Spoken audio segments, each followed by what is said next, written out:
Trying to keep your preschooler still is keeping you frustrated and may actually be escalating the behavior that you don't want. Instead, use movement to help manage the classroom while improving focus, participation, and overall behavior.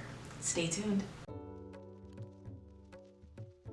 Preschoolers are active learners because they use all of their senses to explore the world. But in the classroom, we ask them to do things that they may find difficult, like sitting still. And that's when you'll begin to see things like fidgeting, restlessness, and maybe even meltdowns. But the thing is, movement doesn't have to be a problem. It can actually be a classroom management strategy. First things first, it is a great idea to proactively address issues so that you don't have to spend your whole lesson reacting to every little thing. So what do I mean by that? Well, if you don't give them a chance to move, all that energy can turn into things like disruption and distraction. So don't wait for them to lose focus. So think about maybe adding some kind of dance or some kind of jumping before they are asked to sit down for circle time. And this is based on you knowing your class. If you know that they get wiggly, squirmy, or whatever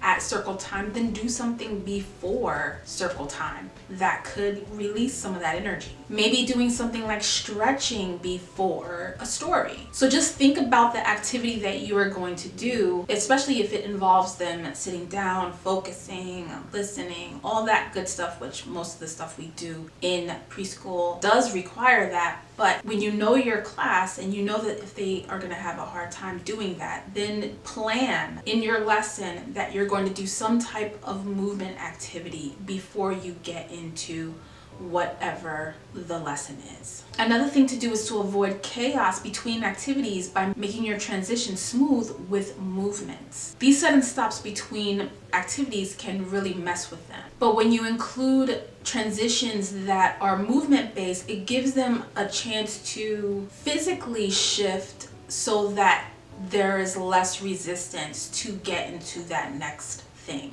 So finding creative ways to get them from one area of the classroom to another area of the classroom is one way to go about making sure that it's a smooth transition. Something like maybe pretending to be the leader of a marching band just to get them online for something. Things that will make it fun, but also help you get to the next thing smoothly. And for more transition activity ideas, go ahead and check out this video up here. And I talk about a lot of different ideas that you can implement in your classroom. Another thing that you can do is to provide opportunities for active learning. So we know that when kids are bored, they'll make their own fun. So a great way to be proactive is to add movement to their learning. This could look like having them hop on letters on the floor to identify them. Or this can look like playing a clapping game where they have to listen and count the claps. It could also look like acting out a story. There are so many different things that you could do to add a little movement into whatever activity or lesson you are doing with the kids. When they are physically involved in their learning, there are less opportunities for behavior issues. When movement is encouraged in the classroom, it's easier to manage because the children are engaged and ready to learn. So let them have opportunities to freely move in a structured way. If you found the tips helpful, go ahead and give this video a like so that other new preschool teachers can find it.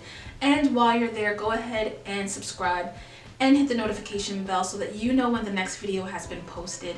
Until the next one, I will see you soon. Bye.